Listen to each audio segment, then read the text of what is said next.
quelque chose de pourri au sein de la police de France. On est tout le temps en train de courir et toujours pour les mêmes salaires. Conséquence, ça vous casse le dos. Les dauphins sont en train d'être Vous éliminés. avez attaqué un gros lobby là.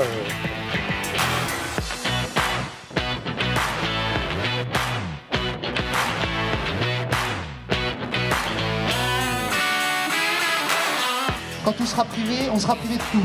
Il faut que le public ait le droit de revenir. C'est aussi une question de démocratie et peut-être même de santé publique.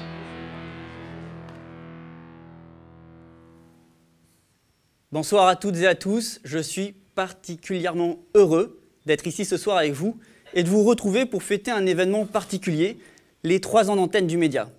Aujourd'hui, vendredi 15 janvier 2021, ça fait en effet 3 ans que le média diffuse en ligne.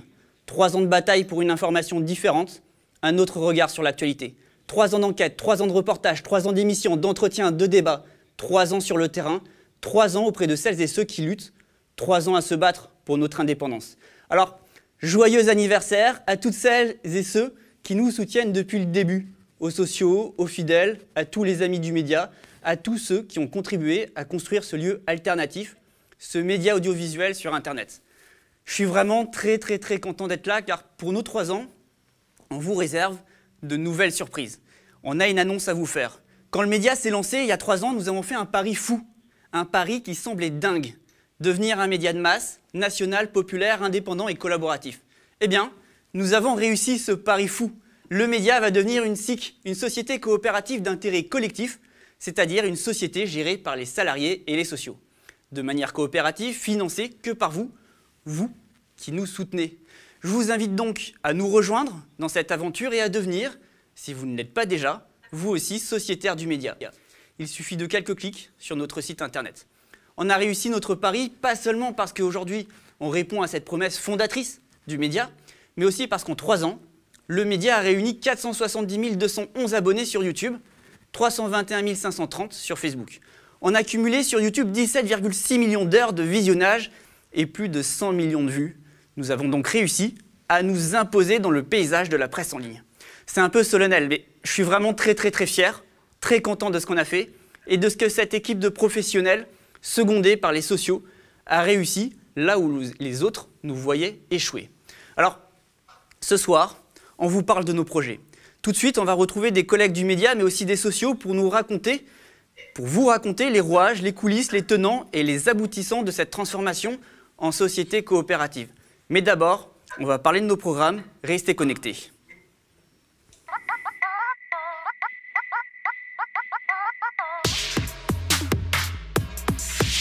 La baisse du chômage, c'était aussi une des grandes promesses d'Emmanuel Macron. Mais entre-temps, il s'est attaqué au code du travail par ordonnance. Ils sont quand même balèzes. Ce qui pose un problème aujourd'hui, c'est pas le cannabis, c'est la prohibition. Ceci n'est en aucun cas une incitation à consommer du cannabis. Non, c'est pas notre genre. Le média est un média qui a pignon sur rue. Nicolas Maillard, il a déjà fait un signalement à l'IGPN. Lui, a forcerie à la prochaine manif, bam. Parce que chacun d'entre nous peut faire la différence. Et juste, il faut aller sur le site, Soutenez.lemediatv.fr.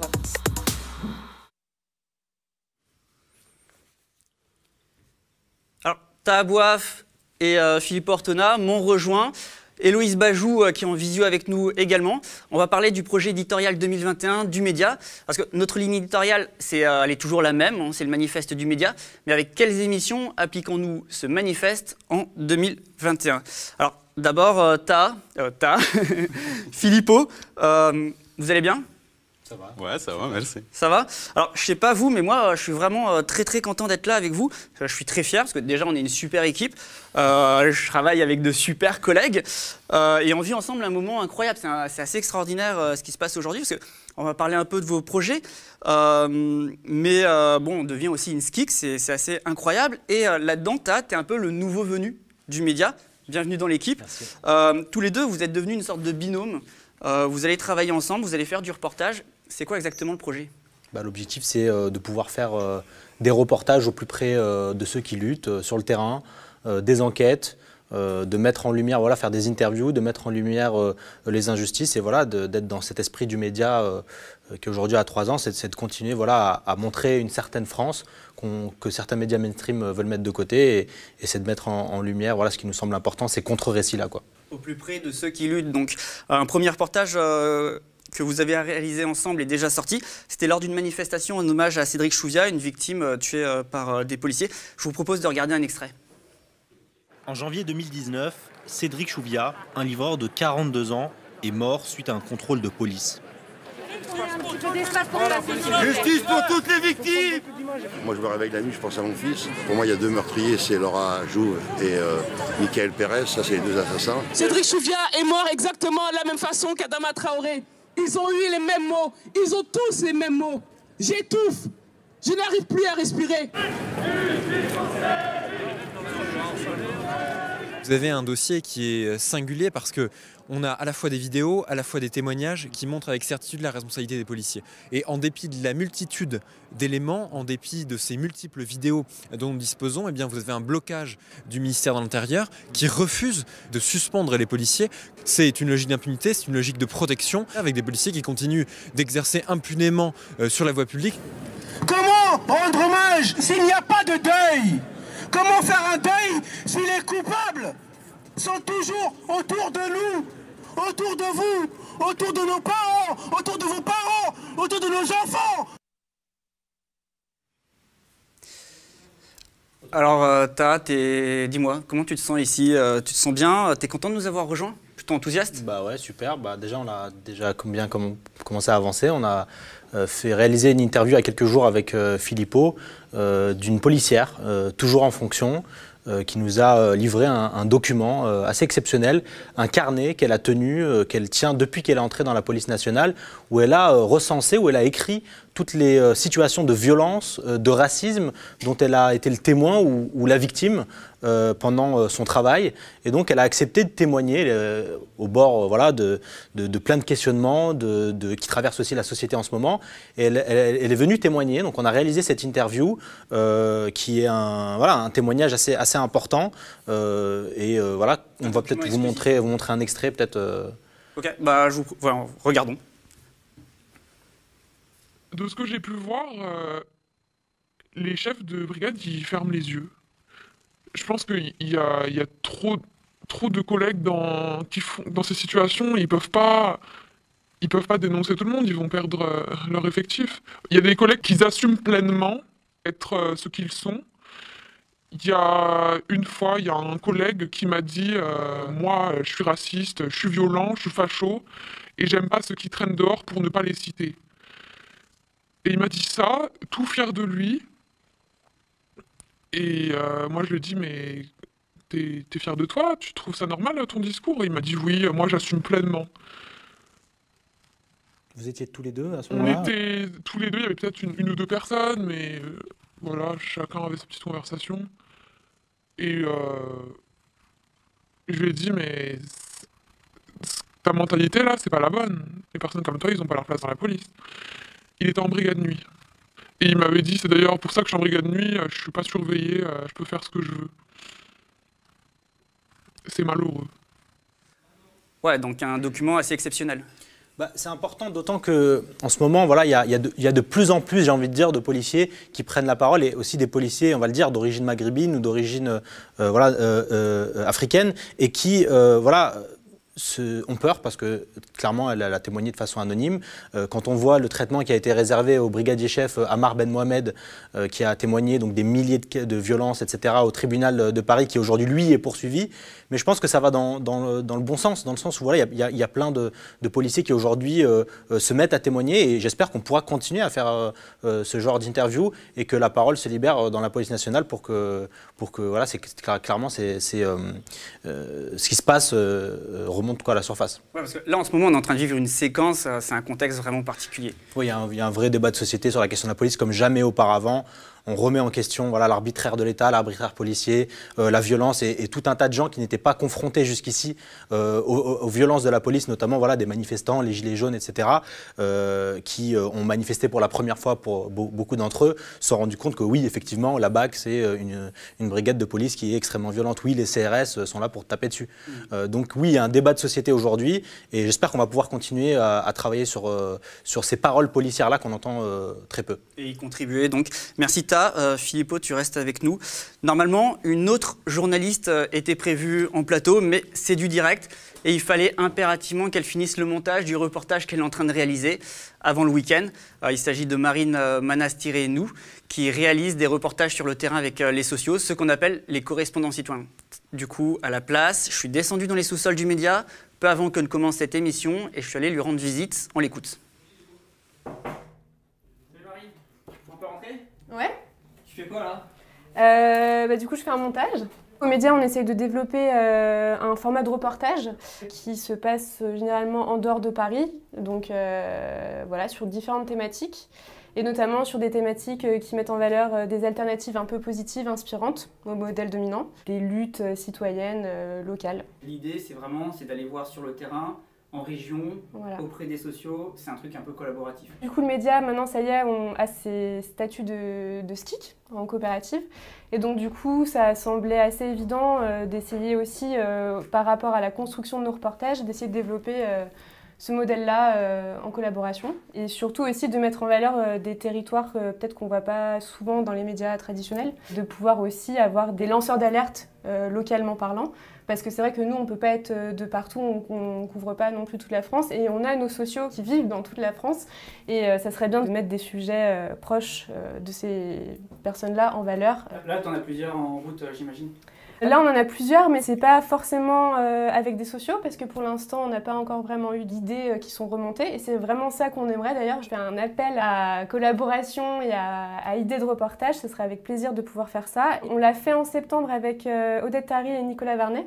Sur Grenoble, le GHM, c'est une institution, alors on l'appelle GHM, c'est le groupe hospitalier mutualiste. Aujourd'hui, dans sa gouvernance, donc c'est la mutuelle Adria qui est majoritaire. Et elle a décidé de vendre déjà il y a un petit moment. Et du coup, nous, on a été alertés parce que des collectifs usagers se sont inquiétés effectivement qu'une potentielle revente pouvait conduire à une revente au privé lucratif. On a eu des nouvelles là, dernièrement de cette clinique, donc finalement ça a été racheté par du privé lucratif malgré le reportage qu'on a fait pour donner l'alerte. Ça serait bien de pouvoir faire des sujets mais de pouvoir continuer à les suivre tout au long des années parce que on ne fait pas juste un sujet et après bye bye, on n'a plus de nouvelles quoi. Bonne soirée à tous, hein. Voilà, moi je travaille. Allez, ciao. Ciao. Merci. Merci. Le média, c'est aussi des émissions riches avec des invités, des débats. L'une de ces nouvelles émissions, c'est Symptômes critiques. On regarde un extrait et on en discute juste après avec Héloïse Bajou. Je suis séropositif au VIH depuis 1984. Je ne supporte pas les traitements qui me maintiennent en vie. Et que je me suis aperçu à un moment donné que le seul moyen pour atténuer les effets secondaires de ces traitements, il y avait que le cannabis. Il y a l'usage thérapeutique du cannabis, alors qu'il concerne les patients. C'est une vingtaine d'indications qui concernent 41 pathologies.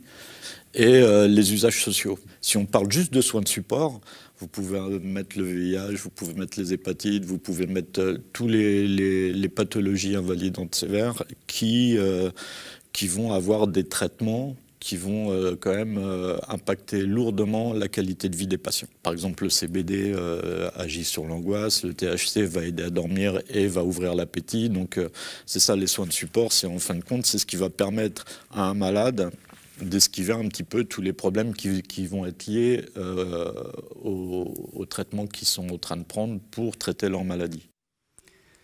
Alors Héloïse, tu es la journaliste qui traite des questions de santé depuis septembre. Tu animes l'émission dédiée à cette thématique, Symptômes critiques. C'est quoi le parti pris ? Alors, le parti pris de Symptômes critiques, c'était d'essayer de replacer les questions de santé dans une perspective sociétale, de montrer que les enjeux qui traversent le secteur sanitaire et social sont avant tout des enjeux politiques, et aussi de pouvoir traiter toutes ces questions qui nous concernent toutes et tous, un petit peu sur le temps long, de se donner les moyens de pouvoir approfondir les questions et pas juste de les survoler. Toi, tu as le sentiment justement que ces sujets sont généralement mal compris, mal traités dans la presse ? Oui, en fait, le gros avantage de pouvoir traiter ce sujet-là aux médias, c'est qu'on vient dépoussiérer un petit peu les émissions de santé traditionnelles qui ont souvent un point de vue très vertical. Alors, sur les plateaux, dans les émissions tradies, on a souvent les chercheurs, les médecins qui viennent nous apporter des connaissances qui sont certes nécessaires, mais moi, le constat que je faisais, c'était que très souvent, les émissions qui étaient dédiées à des questions de santé n'intéressaient soit que les gens qui étaient directement concernés, soit leur entourage. Et nous, on essaye de faire un petit peu l'inverse. De mettre en plateau les premiers concernés, de leur donner la parole, d'aborder les questions de santé depuis le terrain et vraiment de montrer qu'il y a des initiatives innovantes aussi qui sont portées par ces acteurs-là qui se saisissent de la santé, de pouvoir parler de problématiques comme la psychophobie, comme on l'a vu dans l'extrait, par exemple le cannabis thérapeutique, la démocratie sanitaire, toutes ces questions-là qui sont vraiment des questions des usagers en premier, des usagers du milieu de la santé, bien plus que de chercheurs les 3/4 du temps. Puis bon, là, avec le contexte, je pense que je n'ai pas besoin de dire de quoi il s'agit. Je pense que tout le monde a compris de quoi il s'agit. On a d'autant plus besoin de traiter de ces problématiques, il faut se les approprier. Exactement, il faut se les approprier et montrer qu'un autre système de santé est possible. Et je pense que c'est vraiment l'ADN de Symptômes Critiques, c'est de montrer que le système de santé tel qu'il fonctionne à l'heure actuelle a ses failles, mais qu'il y a aussi ces acteurs qui se mobilisent, qui se bougent, qui essayent de faire changer les choses et qu'on peut parler de la santé et se soigner autrement. Ok, je te remercie. Héloïse, juste, on en a un bientôt là qui sort ? Oui, il y en a un qui arrive d'ici quelques jours normalement et pour les socios qui ne connaissent pas encore et les spectateurs qui ne connaissent pas encore Symptômes Critiques, c'est un magazine mensuel. Merci Héloïse. Alors le média, c'est aussi de l'humour, c'est un regard satirique sur l'actualité avec le vrai média. Eux non plus ne pouvaient pas être en plateau ce soir car ils sont aussi en montage en ce moment même jusqu'à tard le soir pour permettre à leur émission d'être en ligne demain comme c'est le cas généralement le samedi. Ils ont tourné aujourd'hui et je suis allé les voir à la fin du retournage. Regardez.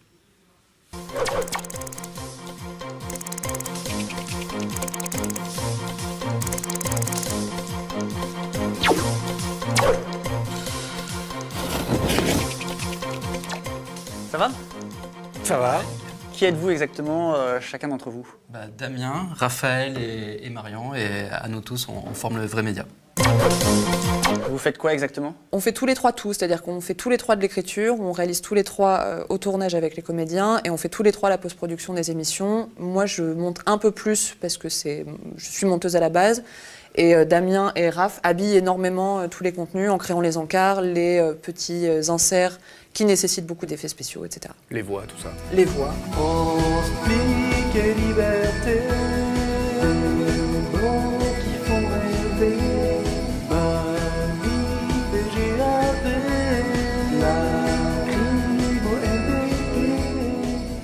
Qu'est-ce que c'est qu'exactement le vrai média ? Le vrai média, c'est une émission hebdomadaire humoristique sur le média qui reprend un petit peu les codes journalistiques pour les parodier et qui reprend l'actu de la semaine et pour s'en moquer, pour aussi en parler de certains sujets qui nous intéressent et qu'on pense être importants, mais à chaque fois avec du second degré pour alléger la sauce. Brexit, c'est reparti. Londres et l'Union européenne se donnent à nouveau une dernière chance. Ah ouais, le feuilleton quoi.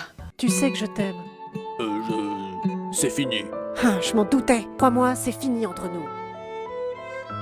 Non, reste avec moi. On est bien d'accord, c'est terminé. Ça, c'était votre intention de base quand vous avez décidé, vous avez voulu créer ce programme ? Du coup, Marion, toi, tu travailles déjà aux médias en tant que réalisatrice ? En tant que monteuse beaucoup et un peu en tant que réalisatrice. Et il y a eu une envie des socios et d'une partie de l'équipe du média de créer une émission humoristique un peu récurrente sur la chaîne. Et avec Damien et Raph qui sont auteurs et réalisateurs sur la chaîne On sait où t'habites depuis plusieurs années, on s'est retrouvés tous les trois en se disant qu'on avait envie également de faire un programme régulier, parodique, qui nous fasse marrer régulièrement ensemble. Et voilà, ça s'est conjugué avec l'envie du média, l'envie des sociaux, et tout est parti de ces envies-là il y a presque un an maintenant, puisqu'on a commencé à travailler dessus en mars 2020. Ouais. C'est le confinement qui nous a empêché de lancer ça le 1er avril en fait à la base. Covid avec des cœurs. Bien que confinés, les Belges peuvent choisir une personne qu'ils ont le droit de toucher sans règle de distanciation. C'est leur Knuffel Contact ou Contact Câlin, récemment élu mot de l'année. Oh, c'est mignon. C'est vrai qu'en France, on n'a qu'à contact, ça sonne plus contact quoi. Mélo ? Ouais. Ça dirait qu'on soit... Enfin, que tu sois mon knuffel...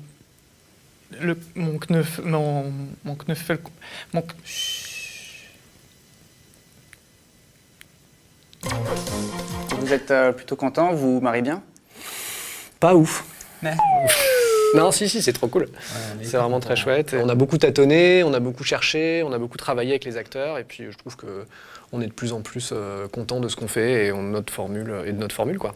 Et puis on a des super comédiens qui vraiment font super bien le taf, ont des super propositions et acceptent de faire toutes les bêtises qu'on leur demande, et ça c'est formidable. Ouais, c'est cool. Ça va, Martin? Non, c'était horrible. J'ai rêvé de l'année 2020, il y avait une pandémie, et puis tout le monde portait des masques, et les ministres étaient encore plus cons. Ça va? Non, c'était super bizarre. Je rêvais qu'on était remplacé par une lampe et une serpillière.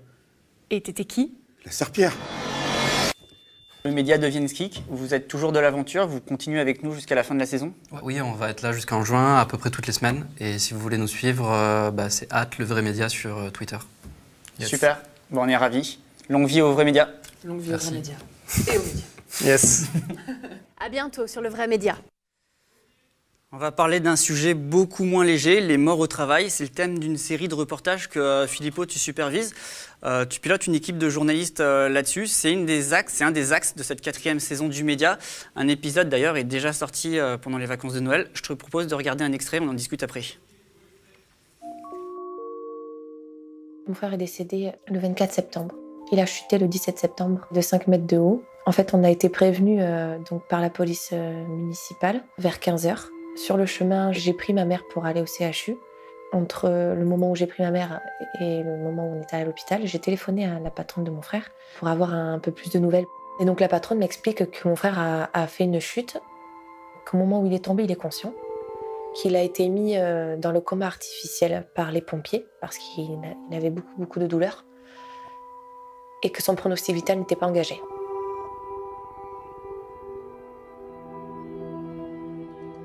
Nous sommes arrivés au CHU à 16h. À 20h, on a eu donc rendez-vous avec les infirmiers et ils nous ont expliqué qu'en fait, mon frère il faisait partie des cas très graves et qu'en fait, son pronostic vital était engagé depuis le début. Il est mort cérébralement 8 jours après. À partir de cet instant, la vie s'est arrêtée. Et maintenant, je comprends qu'on n'a pas le choix, qu'il faut continuer à se lever, à aller travailler, à reprendre les projets qu'on avait. Voilà. Ce qu'on a vécu, c'était l'enfer. Voilà. Et que je souhaite à personne. Alors Philippot, c'est quoi exactement l'intention de cette série? L'intention de cette série, c'est vraiment interroger les accidents de travail, ces tragédies qui très souvent ces limites sont cantonnées, disons, aux faits divers dans la presse ou dans les médias, dont on ne connaît pas les noms, les prénoms, dont on ne connaît pas les visages, on ne connaît pas les entourages proches. En fait, on ne connaît rien, sinon des rapports fin d'année avec plein de chiffres qui nous donnent, certes, l'amplitude d'un phénomène qui est sans doute tragique, mais notre but, c'est vraiment d'aller interroger ces événements et essayer de comprendre ce que ces événements racontent par rapport au monde du travail, mais aussi vraiment donner un visage, donner une histoire, pas seulement aux personnes qui décèdent ou qui subissent des accidents de travail, mais aussi à leurs familles, à leurs proches, et vraiment comprendre comment ce type d'événement qui est tragique touche pas seulement la personne concernée en première instance, mais aussi plein de gens qui vivent autour. Tu dis que généralement les journalistes ne s'intéressent pas forcément à ce genre d'histoires qui sont cantonnées aux rubriques faits divers. Pourtant, il y a beaucoup à raconter. Toi, ce que tu mets aussi, c'est un visage sur ces morts. Oui, après, ce dont je me suis aperçu qui m'a beaucoup touché, ça c'est d'ailleurs c'est un reportage qui part de Steven, un covereur qui est mort en chutant d'un toit, un reportage réalisé par Jean-Baptiste Arcuisette. Et c'est disons le 2e reportage, on avait déjà essayé l'année dernière d'entamer cette série, finalement on n'avait pas réussi à donner continuité à ces projets. Mais ce dont on s'est aperçu, c'est que en fait les familles, souvent les proches, ils sont déjà en première ligne dans ces combats. Parce que très souvent, quand on va sur le terrain et en essayant d'investiguer en faisant des enquêtes sur ce type d'accidents, on se rend compte que très souvent, il y a des luttes politiques ou juridiques pour, par exemple, faire reconnaître un accident comme un accident du travail. Ce n'est pas forcément anodin. Très souvent, c'est des luttes et ces luttes sont très souvent menées par, en première instance, les familles, les proches. qui ont vraiment un désir de justice quand quelque chose comme ça arrive. Parce que là, ces familles, justement, ces proches, il y a aussi les collègues, c'est un peu les grands oubliés de ces histoires, parce que finalement, c'est les survivants, quoi. Oui, et d'ailleurs, on prépare un autre reportage où, c'est une histoire très triste et je ne vais pas trop la spoilerer, mais où quelqu'un est mort et après il reste des survivants qui subissent la même chose, qui illustrent très bien ce qui se passe et combien c'est tragique et combien aussi, vraiment ça s'inscrit aussi dans une dynamique des luttes, très souvent, pas seulement pour la prévention, mais aussi pour la reconnaissance de ces accidents, pour essayer d'avoir en justice et tout ça. Et donc l'idée de cette série, c'est aussi mixte du point de vue du format, c'est-à-dire qu'on va sans doute sur le terrain faire du reportage entre guillemets un peu classique, c'est-à-dire en interrogeant les proches, etc., mais aussi en essayant de faire de l'enquête pour essayer de comprendre comment un tel accident s'est produit, pourquoi s'est-il produit et qu'est-ce qu'on pourrait faire pour l'empêcher, par exemple. D'ailleurs, quand on parle du média, de la raison d'être du média, on dit souvent que l'objectif, c'est une autre vision de l'information, c'est d'aller là où les autres ne vont pas, de s'intéresser justement aux gens, quoi, à tout le monde, aux invisibles. Là, on est totalement dedans, finalement. Là, c'est le type de contenu qui donne une vraie raison d'être aux médias. Oui, et aussi je pense que ça, en quelque sorte, c'est un défi aussi à la doxa journalistique qui veut que ce type de sujet n'est pas intéressant, n'intéresse pas le monde, du coup on ne va pas le faire. Nous, ça nous intéresse, nous pensons collectivement, je pense, que c'est quelque chose d'extrêmement important dont il faut parler avec plus de fréquences possibles. Et donc c'est ça que nous voulons faire parce que nous estimons que c'est intéressant pour nous aussi, mais pour les sociaux et pour le public aussi. Je te remercie Philippot. Merci, on n'a pas le temps d'aborder toutes les nouveautés. Il y a aussi l'Instant Écho qui bat des records d'audience aux médias avec Salomé Saké. Il y a l'émission d'actualité Intérêt public dirigée par Théophile Kouamouo. On a d'autres projets. On souhaite développer un nouveau format sur le féminisme et le genre. On souhaite aussi développer des podcasts. Une série de 4 épisodes sur l'impunité des crimes franquistes va bientôt sortir. Des journalistes du média ont été faire un travail de mémoire à ce sujet. Mais maintenant, on va parler de la SKIC. À tout de suite. Bientôt 3 ans. Le 15 janvier, le média aura 3 ans. Considéré avec mépris par la presse installée, donné pour mort à plusieurs reprises, nous sommes toujours debout, avec derrière nous une audience toujours plus grande. Ce média, c'est celui des monteurs, réalisateurs, techniciens de plateau, community managers qui construisent, améliorent nos formats, les rendent plus viraux, plus identifiables, plus forts. Et aussi, c'est le travail des journalistes, en particulier des jeunes journalistes. C'est en tout cas notre pari. Ici, je peux interroger des auteurs, des citoyens engagés, donner une voix à ceux qui n'en ont pas et mettre en lumière des idées différentes de celles que l'on voit dans le paysage médiatique traditionnel. Salut, vous me connaissez peut-être déjà. Depuis décembre 2018, je couvre les mouvements sociaux et les affaires de violence policière. Mon métier, il est dans les luttes, au plus près de ceux qui se battent pour raconter leurs histoires. Ici, je veux continuer à couvrir ces sujets et exercer mon métier en toute indépendance. L'urgence écologique, c'est un des domaines peu ou mal couverts dans la presse mainstream. Aux médias, nous la mettons en lumière dans ce qui est appelé à devenir une vraie verticale, déclinée sur notre site et sur nos plateformes habituelles, mais aussi sur Instagram avec le compte État d'urgence. État d'urgence, ce sont des reportages, des entretiens, des chroniques et de l'enquête, tous centrés sur notre planète que le capitalisme détruit. Donner aux médias, ça nous permet de continuer ce travail. C'est plus que jamais le média des luttes sociales. On court de manifs en piquet de grève, d'actions de désobéissance en occupation d'entreprise. Vous avez une carte de presse sur vous ? Le reportage et l'enquête, c'est encore mieux en co-construction. Aux médias, je travaille depuis plusieurs mois sur un module qui n'a pas encore de nom. Si vous avez des idées, dites-nous. Le principe, construire des sujets en coopération avec des citoyens engagés, dont les sociaux du média. Un module loin de la capitale pour raconter les alternatives au modèle dominant qui existent aux 4 coins du pays. Moi, aux médias, je suis surtout derrière la caméra. Je mets en image nos enquêtes. Je m'occupe aussi des reportages en France et à l'étranger, quand nos petits moyens le permettent. Comme tout le monde aux médias, j'ai été très fier d'arriver en finale des Dig Awards, un festival international de journalisme qui a sélectionné les reportages que j'ai réalisés depuis la révolte de Hong Kong avec Bérénice Sévestre. Chaque mois, je traite d'une problématique de santé différente. Chaque mois, je propose aux sociaux de voter pour les thèmes qu'ils aimeraient me voir aborder. Chaque mois, les sociaux participent donc au choix des sujets traités. Psychophobie, cannabis thérapeutique, inégalité de santé touchant les femmes. Dans cette émission, nous prenons le temps d'explorer les angles morts du secteur de la santé, de montrer en quoi les problématiques qu'ils rencontrent sont révélatrices du fonctionnement de notre société. Le média, c'est aussi un regard écrit sur notre époque, des reportages de terrain et des enquêtes exigeantes, en France comme à l'étranger.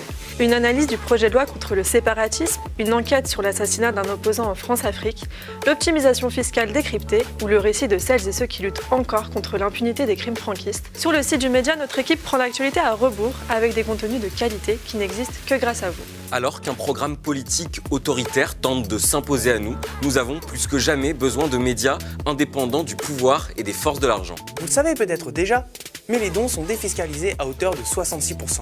N'hésitez pas à donner afin que votre web TV préférée puisse continuer d'exister. Avec moi sur le plateau pour vous esquisser le visage de la SIC du média, Bertrand Bernier. Il est directeur de production et surtout le président de l'association Le Média. Avec lui, Chloé Gens. Chloé, t'es une... Chloé, t'es une historique du média. T'es là depuis le début.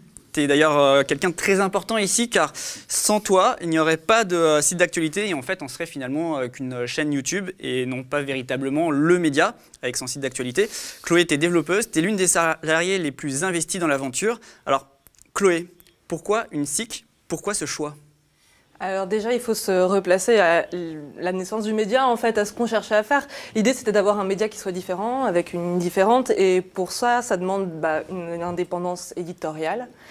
Et il n'y a pas 20 000 façons de l'obtenir. Déjà, il faut avoir une indépendance financière, donc ça, c'est grâce aux sociaux. Et ensuite, derrière, il y a aussi le besoin qu'il n'y ait pas ni un milliardaire qui soit à la tête et qui chapeaute tout, ni une figure narcissique et égocentrique qui fasse du média sa gloire. Et donc, la structure en coopérative apporte ça, apporte cette indépendance-là via en fait le nombre. Parce que comme ça appartient, c'est une propriété collective, c'est un bien commun limite, on a cette indépendance-là. Ensuite, il y a aussi une raison éthique dans le sens où on se présente comme un média de gauche. Oui, on est un média de gauche.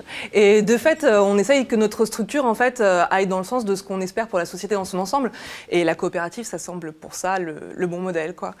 Il y a aussi la protection des salariés, des travailleurs à l'intérieur, qui doivent avoir leur mot à dire. La coopérative, encore une fois, ça apporte ça.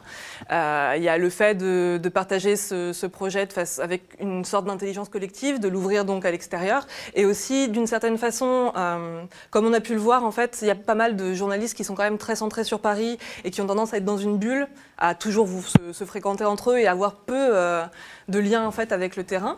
Et la coopérative, pour l'instant, on n'est pas arrivé au bout de cette ambition-là, mais en tout cas, il y a aussi cette idée que c'est un lien avec ce qui se passe au moins sur le territoire français, quoi. Et qu'est-ce qui implique exactement une SKIC ? Alors, une SKIC, pour le coup, ça implique qu'elle est détenue via les parts sociales par l'ensemble de ses sociétaires. Donc pour l'instant, on n'y est pas encore, mais c'est le processus qu'on va avoir. Et je pense que Bertrand vous expliquera un peu mieux comment ça se fait concrètement. Mais ça veut dire qu'en fait, ça appartient à tous ces sociétaires et qu'ils ont tous leur mot à dire dans la gouvernance, quoi. Ça s'organise comment exactement? Quel visage aura cette SIC? Alors, c'est vrai que le choix de la SIC, donc la Société coopérative d'intérêt collectif, ça signifie justement que dans l'organisation, on a choisi que ceux qui produisent, c'est-à-dire les travailleurs, mais aussi ceux qui bénéficient du contenu produit par les travailleurs, donc ceux qui bénéficient des activités de la coopérative, vont être partie prenante et vont participer à l'administration, à la gestion de la coopérative. Donc ça implique le fait que dans cette coopérative, il y aura différentes catégories de sociétaires. Donc nous, on en a choisi 4. Il y a tout d'abord donc la catégorie des sociaux, donc qui seront les abonnés qui auront des parts sociales de la coopérative. Il y a la catégorie des travailleurs, bien sûr, des salariés. Et puis il y a 2 autres catégories qu'on a ajoutées. La catégorie des volontaires, qui sont un peu qui sont des sociaux qui s'investissent, qui contribuent un peu plus au fonctionnement de la société. Par exemple, comme en ce moment, il y a par exemple les correspondants citoyens ou les sociaux sous-titreurs. Et puis il y a une dernière catégorie qui sera la catégorie des partenaires. Donc qui peuvent être des institutionnels, des associations, des coopératives, des entreprises qui souhaitent collaborer avec le média et qui en tout cas veulent soutenir son activité. Donc c'est 4 catégories. Et ensuite, il y aura donc, quand ils se réunissent en assemblée générale, ils seront répartis en 4 collèges. Chaque catégorie aura son collège. Donc un collège, et chaque collège aura un pourcentage de parts de voix dans cette coopérative. Donc les 2 gros collèges, ce sera la catégorie le collège des sociaux qui aura 40% des voix, le collège des salariés qui aura 40% des voix, à égalité, donc. À égalité, le collège des volontaires qui aura 10% des voix, le collège des partenaires qui aura 10% des voix. On peut même dire qu'au fond, les sociaux auront plus que les salariés, puisqu'ils auront 50%, puisqu'il y aura les sociaux et aussi les volontaires, qui sont aussi des sociaux. Donc voilà, donc ça c'est l'Assemblée générale. Alors maintenant, les instances qui vont administrer le média au quotidien seront élues par l'Assemblée générale. Donc l'Assemblée générale des sociétaires va élire ses représentants, va en élire 10, qui constitueront le conseil de surveillance du média. Il y aura 10 membres, et ce conseil de surveillance reflètera les poids de chaque collège, c'est-à-dire qu'il y aura 4 membres de ce conseil de surveillance qui seront issus de la catégorie des sociaux, 4 membres qui seront issus de la catégorie des salariés, un membre issu de la catégorie des partenaires et un membre issu de la catégorie des volontaires. Et ce conseil de surveillance ensuite nommera un directoire de 5 personnes. Le directoire qui est vraiment l'instance exécutive du média qui gérera et administrera le média au quotidien sous le contrôle du conseil de surveillance. Pour la gouvernance donc. Voilà. Justement, pourquoi ça a pris autant de temps finalement pourquoi aujourd'hui, ça fait plus d'un an et demi que le processus a commencé. Qu'est-ce qui a été si long ? En vrai, c'est même plus long que ça parce que c'est à la naissance du média qu'on annonçait qu'on serait une coopérative. Alors, la première chose à laquelle on peut penser, et qui me semble, moi, à mon avis, une évidence, c'est qu'on a été un peu trop optimiste sur les délais que ça allait nous demander, surtout au tout début, où on a voulu aller assez rapidement pour créer le média et où la première structure donc, était une association, où on est toujours maintenant, alors qu'on avait vraiment dans l'idée, je pense, sincère, que ce soit une coopérative assez rapidement. Il se trouve que ça a été compliqué parce que créer un média audiovisuel de toute pièce, indépendant, sans milliardaire qui est derrière, voilà. On est vraiment au début et puis alors en plus il faut que la rédaction vive, on a subi quelques crises quand même, on va pas se le cacher, et ensuite on a eu une direction qui était vraiment pas chaude derrière pour en plus passer en coopérative, enfin on a essuyé pas mal de problèmes comme ça et même là donc ça fait effectivement plus d'un an qu'on est dessus avec les statuts et compagnie et en fait ça prend énormément de temps parce qu'il y a plein de problématiques qui sont liées à ce qu'est un média, c'est-à-dire notamment l'indépendance de la rédaction qu'il faut à tout prix protéger, même de la gouvernance collective. Il y a des questions d'ordre purement légal, quoi, qui sont à essuyer aussi. On n'est pas juriste. Enfin, bon, en fait, ça demande beaucoup de travail. Et le travail n'est pas terminé. Là, on va basculer administrativement en coopérative. Donc ça, c'est la première étape pour garantir que ça, on ne pourra plus y retoucher, quoi. Mais savoir comment on trouve l'équilibre entre le sociétariat, la rédaction, comment on fait vivre cette coopérative, en fait, c'est encore un défi qui reste à relever et il va falloir qu'on s'y attelle tous, en fait. Ouais, c'est très expérimental, finalement. Et d'ailleurs, il faut bien se dire aussi que tout ne va pas changer du jour au lendemain. Oui, ça ne va pas changer du jour au lendemain, sauf que du fait du changement administratif, en fait, là, c'est une assurance pour tous les sociétaires, que ce soit les travailleurs qui en ont besoin aussi, hein. Autant que les sociaux, d'avoir leur mot à dire, d'avoir des leviers pour influencer la gouvernance du média, pour pouvoir taper du poing quand ça ne va pas, et ils seront tout à fait légitimes à le faire, et c'est une bonne chose à mon avis, parce que c'est pas simple de créer un nouveau modèle, en fait, surtout dans le monde dans lequel on vit à l'heure actuelle, où tout nous empêche de le faire, et essayer de créer quelque chose de nouveau, de nous montrer que les alternatives sont possibles, aussi dans les médias, c'est une bonne chose, et ça demande de l'investissement de tous, ça demande de pouvoir entendre des critiques, ça demande de pouvoir se remettre en question, parce qu'on a nos habitudes et nos réflexes à nous aussi qui sont bien ancrés. C'est pas facile, c'est fatigant et épuisant concrètement, mais c'est une belle aventure aussi, et à titre personnel, j'espère vraiment que ça enthousiasmera un maximum de gens et qui s'y investiront vraiment, pas juste financièrement, même si on en a besoin. Mais pour que ça fonctionne, on a besoin des sociaux, quoi. Ça peut pas se faire sans les sociaux. Ça peut pas se faire sans eux. Donc, on a besoin qu'ils s'investissent aussi, quoi. Ouais, et qu'ils s'investissent vraiment sur ce que ça veut dire en fait d'être un média coopératif. Finalement, c'est aussi pour les travailleurs, pour nous, les salariés, c'est important aussi de se réapproprier son outil de travail. C'est aussi ça, l'indépendance du média. Ouais, d'autant qu'en plus, alors, nous, à plus juste titre, vu qu'on a quand même traversé plusieurs crises à ce niveau-là, des salariés qui se révoltaient plus ou moins contre leur direction. Donc nous, on le sait à plus forte raison que c'est quelque chose d'important qu'il faut protéger, et le fait que les salariés aient leur mot à dire vraiment à part entière dans cette coopérative permet ça aussi, de protéger ce collectif de travail. Donc pour un média comme le Média, finalement, ça a du sens, c'est même plutôt logique qu'on soit allé vers ce type de modèle. Bah moi, en tout cas, je le pense. Ouais. Je vous remercie tous les deux. Justement, le projet coopératif, on va en parler tout de suite avec des sociaux. Restez avec nous.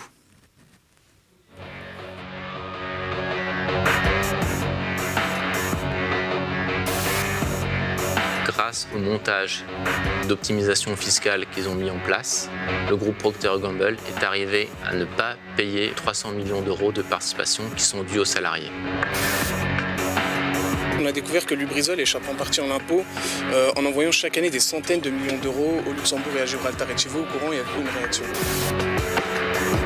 Il y avait plein de gens poussés contre les grilles qui essayaient de grimper pour échapper justement à la nasse et surtout au gaz. Ce qu'on a vécu ce jour-là, que quelqu'un perde un œil, c'est pas possible, on ne peut pas.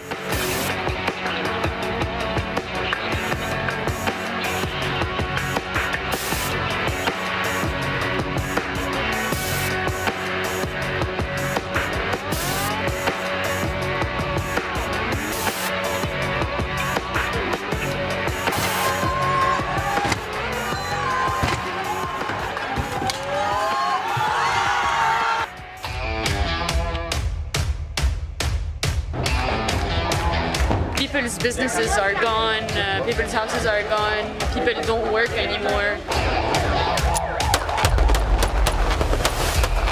We are being governed by a regime that does not take responsibility for major disasters. Ça, c'est notre gouvernement. Des abrutis finis et des voleurs et des chiens galeux. Killon yani killon.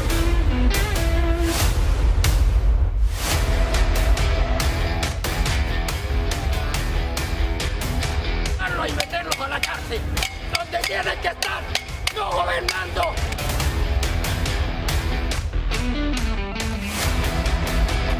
Ni siquiera queremos ser millonarios, más queremos tener vidas dignas. Como la dictadura, y ahora la misma.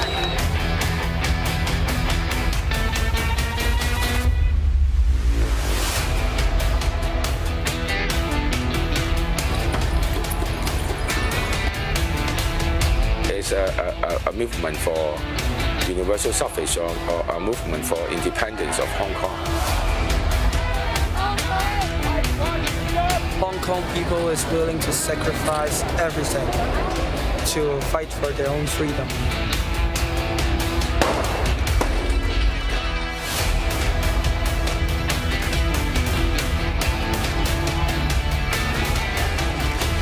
On veut qu'il parte, ce gouvernement ne sert plus à rien, à plus rien. Les Algériens ne veulent plus ce gouvernement. Partez, partez, partez. On ne veut pas d'une royauté, on veut une république algérienne.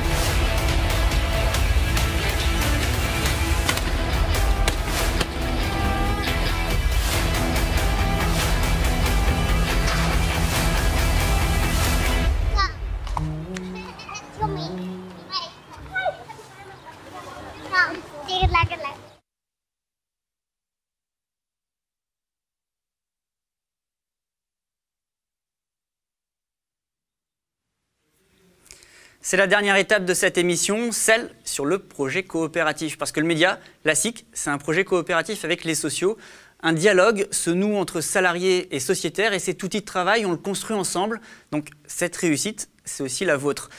Avec moi sur le plateau, Jean Bourriot, socio-coopté du Conseil de surveillance provisoire, et Serge Victor, ex-modérateur du forum, parce que oui, il y a un forum des sociaux où ils peuvent se retrouver, discuter et même parfois échanger avec l'équipe. En visio avec nous, Cory, il est un peu en quelque sorte l'agent de liaison. Il fait le lien entre les sociaux et les salariés. Il est chargé de la communauté des sociaux. Salut Cory, tu vas bien? Ça va, tranquillement. Et vous? Très très bien. On va commencer avec nos amis les sociaux. Déjà, on se tutoie ou on se vous voit? On vote, non? On se tutoie. On se tutoie, vous préférez? Oui. Ok, super, on se tutoie. Parce que Serge Victor, c'est la première fois qu'on se rencontre, mais Jean, t'es un habitué du Média. Alors, d'abord, Jean, qu'est-ce que ça signifie un projet coopératif ?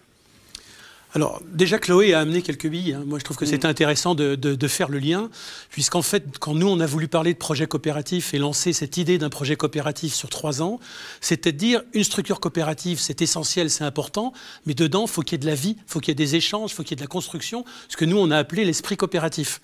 Et l'esprit coopératif, ça ne se décide pas, c'est quelque chose qui va se construire sur la durée et qui se construit en travaillant ensemble, en faisant ensemble. Voilà.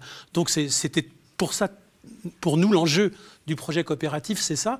Il y a de la confiance et de la connaissance à construire entre les salariés et les sociaux pour qu'on puisse aboutir à plein de choses en commun, encore plus qu'aujourd'hui. Cory, toi qui as un peu ce lien entre nous et eux, est-ce que c'était compliqué? Toi, tu étais en lien tous les jours avec les sociaux. Ça signifie un dialogue constant, un travail commun. Il y a eu des votes, de nombreux débats. Il a fallu se mettre d'accord sur des définitions. Et bref, le processus coopératif était long, mais enfin, ce processus, il aboutit. Oui, ça a été long parce que il a fallu mettre en place les outils, le forum y a participé, mais c'est toujours en construction. En réalité, Jean et Serge qui sont là, y participent actuellement, à la fois sur le forum, mais aussi sur des instances comme Discord, où voilà, il y a des échanges qui se font de toutes les manières possibles, orales, visio, etc. Ça continue, donc oui, c'est long parce qu'en plus, les gens se forment entre eux. C'est-à-dire que, comme disait tout à l'heure, je crois que c'était Chloé, il y a des questions juridiques à traiter. Et voilà, les lambda, enfin nous, les sociaux, les salariés, on n'est pas forcément tous formés à ça. Donc, mais on a quand même des sociaux. Je pense à une ancienne juge d'instruction qui est socio et qui nous forme. Donc, collectivement, c'est une avancée. C'est quelque chose de positif. Et on voit petit à petit des gens s'intéresser à ça. Il y a quelques mois, il y a 1 an, on n'était pas beaucoup à se lancer là-dedans. Là, aujourd'hui, le Discord, c'est une 40aine de personnes, je crois. Jean me contredira ou pas. Le projet coopératif, ça amène du monde. Donc, c'est très positif et ça engage pour la suite. Et toi, tu es plutôt enthousiaste? Oui, très enthousiaste. En plus, moi, j'étais socio pendant quelques temps. Là, maintenant, je travaille avec vous, mais c'est quelque chose, on l'a vu naître, cette affaire. De la promesse, effectivement, il y a 3 ans. Toute cette histoire. La promesse d'il y a 3 ans, on arrive à quelque chose qui est vraiment palpable là. Alors, je m'adresse à vous deux. C'est important que ce projet soit coopératif, ça fait vraiment la différence? Ah oui, carrément, oui. C'est vraiment une aventure collective et c'est important que les sociaux ne soient pas uniquement des spectateurs, ne soient pas uniquement non plus des gens qui financent le média. Il y a plein de moyens de s'investir et de participer. Donc vous avez parlé du collège des volontaires tout à l'heure, mais il y a plein de façons de pouvoir s'investir vraiment dans les actions du média bénévolement. Donc moi j'ai fait partie de la modération par exemple sur le forum, mais il y a beaucoup de gens qui s'investissent aussi de différentes manières. On a par exemple des sociaux, je pense à Adèle, Véronique, Michel, qui s'investissent aussi dans des petits ateliers pour faire le communiqué des sociaux sur la newsletter qui est envoyée à tous les sociaux par mail, qui ont fait une enquête aussi sur qui fréquentait le forum, etc. Voilà, il y a plein de choses qui se font.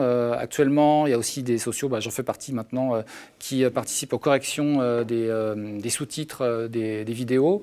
Il y a aussi des sociaux, et j'en fais partie aussi, qui font un petit peu d'activisme sur les réseaux pour justement soutenir le média, le faire connaître, donner envie de le regarder. Donc voilà, il y a plein de moyens de s'impliquer. Tu es du même avis, tu es d'accord? Alors, il y a déjà plein de moyens, mais il n'y en a encore pas assez. C'est-à-dire que si on veut vraiment que la coopérative fonctionne avec un esprit coopératif, il faut que les sociaux puissent s'investir à plein de niveaux. Et donc, dans le cadre du projet coopératif, et par exemple dans l'atelier 5, qui est un des ateliers, un atelier 5 qui s'appelle Socio-Citoyens, on travaille sur toutes les possibilités qu'il y aurait pour des sociaux de s'investir dans le média en regardant comment on pourrait aider les journalistes, on pourrait servir de relais, on pourrait défricher un certain nombre de choses. Voilà, il faudra en faire une liste, puis ensuite regarder avec l'équipe ce qui est faisable, ce qui n'est pas faisable, etc. Et là, en travaillant ensemble, on voit déjà, il y a de la confiance qui se construit, c'est assez extraordinaire, mais ce n'est pas gagné dans une coopérative. Hein. On se retrouve dans une coopérative comme dans une association, avec nécessairement un certain nombre de problèmes qui vont arriver, et donc il vaut mieux les réfléchir à l'avance. Et c'est pour ça que, par exemple, toujours dans le projet coopératif, on a un atelier sur les conflits. Hein, comment résoudre les conflits. On a un atelier sur les émissions et comment faire une critique d'émissions qui ne soit pas une critique qui démonte, mais une critique qui permette d'avancer ensemble, etc., etc. tous les trois, Jean, Cory, Serge, c'était beaucoup de travail, tout ce processus. Vous êtes content du résultat, qu'on y soit enfin arrivé? Il y a un soulagement? Moi, je suis content qu'on en soit là, en sachant qu'il y a encore énormément de boulot, qu'il va nous falloir à tous, salariés et sociaux, encore beaucoup de courage et de travail. Oui, puis on voit qu'il y a eu des tempêtes, des remous, mais on avance. C'est pas terminé, comme je disais tout à l'heure. Donc c'est le règlement intérieur, notamment, la réflexion qu'on va avoir sur l'organisation de la vie interne du média et des liens qui vont devoir se créer entre les sociétaires et les salariés et les partenaires et les volontaires. Il y a encore toute une machine à inventer et à consolider. Donc oui, on est très content, mais on voit encore la forêt devant et voilà. Serge? Oui, bah, je suis d'accord, effectivement, il y a encore beaucoup à faire, mais c'est vraiment enthousiasmant. Et puis, on est content de voir que les choses vraiment s'enclenchent maintenant, qu'on rentre vraiment dans le vif du sujet avec la SIC. Et puis, bah, on est ravis de voir les programmes qui continuent, des nouvelles têtes qui arrivent, puis de l'audience qui est là. Hein. On a vu avec les dernières émissions qui ont bien marché, donc c'est intéressant. Jean, toi, tu es quelqu'un un peu de spécifique. Enfin, je disais tout à l'heure de Chloé qu'elle était très importante, mais toi aussi, en fait, tu es très important aux médias parce que tu es un des 4 sociaux cooptés pour le conseil de surveillance provisoire, avant l'organisation d'élections pour le conseil de surveillance de la SIC. Pourquoi cet engagement, c'est important pour toi ? Moi, depuis que Libération est devenu un journal de droite, donc ça fait déjà un moment, depuis, j'attends avec impatience un nouveau média. Donc dès 2017, quand il y a eu le projet de média, j'y suis allé à pieds joints, quoi, parce que ça me semblait important. Et c'est vrai qu'à chaque fois qu'il y a une crise ou des difficultés, je dis on ne peut pas laisser tomber, il faut y aller, parce qu'il faut qu'on aille au bout de notre projet, quoi. Hein, voilà. Donc pour moi, c'est essentiel. Et c'est vrai, puisque Cory parlait du règlement intérieur, que dans le règlement intérieur, on essaie aussi de réfléchir sur ces choses-là, c'est-à-dire comment devenir sociaux, comment devenir volontaire, quelle relation entre les sociaux et les salariés, etc. Enfin, toutes ces choses-là sont travaillées aussi d'un point de vue juridique, j'allais dire. C'est vrai que vous êtes vraiment complémentaires parce que dans les discussions, parce que nous aussi, donc au niveau des salariés, on a eu des discussions dans le cadre du règlement intérieur de la SIC, puis il y avait des choses, en fait, on n'y avait pas pensé, et vous, les sociaux, vous y avez pensé, quoi. Oui. Je crois que parmi les sociaux, il y a énormément... c'est aussi une des choses qu'il faut qu'on apprenne ensemble. Parmi les sociaux, il y a énormément de richesses, des gens qui ont une vie coopérative, une vie associative, qui sont engagés dans plein de choses. Et ce qu'on voudrait, c'est vraiment qu'on puisse en faire profiter encore plus l'aventure du média, quoi, plus que ça n'est aujourd'hui. Mais pour ça, il faut vraiment qu'on construise les moyens de le faire patiemment, tranquillement.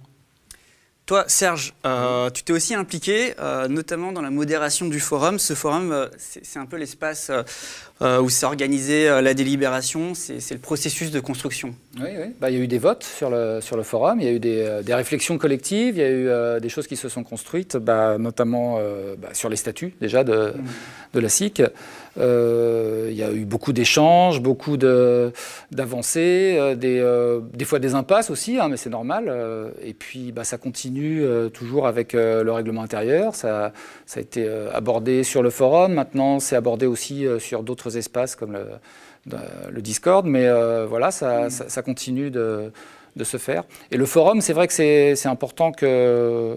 tous les sociaux, ils ne viennent pas forcément, parce que des gens n'ont pas forcément le temps ou l'envie, ou certains ne sont pas forcément à l'aise avec l'outil, mais actuellement, il y a 2 modérateurs qui ont pris la relève là, sur le forum, qui accueillent les nouveaux, qui peuvent prendre en charge aussi. Puis tout le monde s'entraide aussi sur le forum, donc c'est vraiment un outil qui a permis pas mal d'échanges positifs. Alors, vous avez compris, du coup, si vous êtes sociaux, il faut s'inscrire sur le forum. Finalement, cette SIC, c'est aussi le résultat de votre mobilisation, à vous, les sociaux. Il y a eu des travaux, il y a eu les ateliers de la SIC, il y a eu, les sociaux, vous avez rédigé en partie la partie qui vous concerne, en tout cas du règlement intérieur. Ce travail, il a été, donc, on peut le dire, le fruit de votre travail, quoi. Oui, on regarde l'ensemble des propositions et en même temps, effectivement, on a construit, surtout d'autres personnes que moi, d'ailleurs, on construit tout ce travail sur les volontaires et les sociaux dans le règlement intérieur, avec en particulier une charte du volontariat qui sera intéressante, puisque être volontaire, c'est-à-dire s'engager comme correspondant citoyen, sous-titreur, etc., pour le média, il faut qu'on le fasse dans un cadre réglementaire pour pas qu'on puisse avoir des ennuis plus tard, ni le média, ni les sociaux. Et donc, on se donne un cadre, avec la charte du volontariat. Tous les deux, vous êtes impliqués au quotidien, finalement, dans la vie du média. Vous êtes, on peut le dire, hein, vous êtes des rouages, vous faites partie des rouages quoi, du média, vous faites partie de la machine aujourd'hui. Il y a une forme de fierté quand même un peu Ah oui, pour moi, il y a une grande, d'être aussi correspondant citoyen, c'est une grande fierté. C'est vrai, quoi, c'est un média national, voilà. on peut le dire. Il faut encore qu'on mette un peu d'huile dans les rouages, ouais, bien sûr. pour que tout ce qu'on fait puisse encore bénéficier plus aux médias, quoi. Hein. Serge, t'attends quoi de la suite de cette SKIC parce que là, on passe une étape quand même. Ouais, que ça se mette en place déjà, parce que c'est vrai que ça fait 3 ans qu'on en parle et il est temps que ça vienne, oui. Et puis que les discussions continuent justement pour que le règlement intérieur se fasse, pour que les acteurs des organismes de la SIC justement se mettent en place avec le conseil de surveillance, le directoire. Il y a du boulot là-dessus. Et puis que l'Assemblée générale fonctionne. Il va falloir que tout le monde apprenne à fonctionner ensemble, à discuter, à débattre, à pas être d'accord aussi, à trancher. Bon, tout ça, c'est des choses qui sont pas évidentes. Hein. Dans tous les collectifs humains, il y a des clashs, il y a des départs, il y a des ruptures. Mais justement, il faut arriver à trouver des moyens de trancher les conflits, d'avancer. Voilà. Donc j'ai confiance là-dessus, oui. Parce que même pour nous, en fait, ça signifie apprendre à travailler avec vous et pour vous, apprendre à travailler avec nous, quoi. Chloé disait tout à l'heure, hein, c'est pas évident par rapport aux cultures respectives des uns et des autres, c'est pas évident, quoi. Il y a tout un apprentissage en commun à faire, quoi. Je vous remercie tous les trois. Merci à vous d'être venus, vous deux, d'être venus sur le plateau du média et de vous impliquer autant. Voilà, c'est grâce aux sociaux, hein, comme vous, il faut le dire, qu'on existe, qu'on peut produire de l'information et qu'aujourd'hui, on devient une SIC. Alors, merci encore, parce que c'est vraiment important. Je le rappelle, si aujourd'hui le média est véritablement un succès et fait ses audiences, c'est grâce à cette implication de masse, populaire, collective. C'est pas juste le média des salariés, c'est notre média à tous, ceux qui y contribuent. Si aujourd'hui une émission comme l'Instant Écho fait 1 million de vues en 2 semaines sur YouTube, c'est votre succès, c'est notre succès. Alors, je remercie aussi celles et ceux qui ont préparé cette émission. Il y a mes camarades, Romain Madoud et Léo Legat en régie et dans l'oreillette.